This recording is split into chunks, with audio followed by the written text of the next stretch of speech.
संबंधित है। महाराज जी, जो हम कोई नियम जीवन पर्यंत लेते हैं तो क्या हम उस नियम को इस प्रकार ले सकते हैं कि यह नियम मेरा तब तक चलता रहे जब तक हमको मोक्ष पद की प्राप्ति ना हो, और हम ऐसा क्या पुरुषार्थ करें या विशुद्धि ऐसी बढ़ाएं कि यह नियम हमारा चलता रहे? सम्यक दृष्टि ऐसा ही नियम लेता है। मैं मुनि व्रत मैंने लिया, मैंने ऐसे ही नियम लिया है कि जब तक मोक्ष नहीं मिले, अब वो बीच में नहीं मिलेगा तो नहीं मिलेगा। पाया ना मोक्ष पद जोलो, आपकी भक्ति में आया था ना, सेव तेरे चरण प्रभु, जब तो व्रतों के लिए ले सकते जब तक मोक्ष पर्यंत के लिए। अब दुर्घटना होगी तो होगी, हम क्यों अपने संकल्प को सीमित करें। मोक्ष के लिए हमने रत्नत्र लिया है तो मोक्ष के लिए है।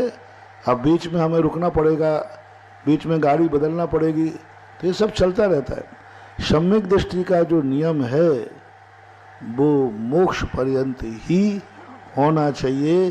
जो बड़े नियम होते हैं जैसे मिथ्यात्व का त्याग मोक्ष पर्यंत होना चाहिए। प्रतिमाएं लेते हैं कोई वृत्ति, मोक्ष पर्यंत ही होना चाहिए।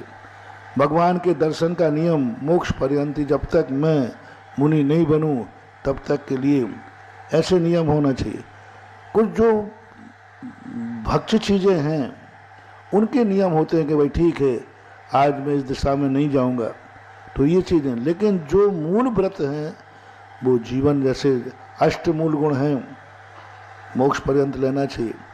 मध्य मधुमास का त्याग है, मोक्ष पर्यंत करना चाहिए। तो सम्यक दृष्टि की हर क्रिया में मोक्ष रहता है तो मोक्ष पर्यंत का भाव आना चाहिए। अब ये पक्का है कि बीच में वो देवादि पर्याय प्राप्त करेगा तो करे, होवे तो होवे, हमारा तो संकल्प वहाँ तक का है।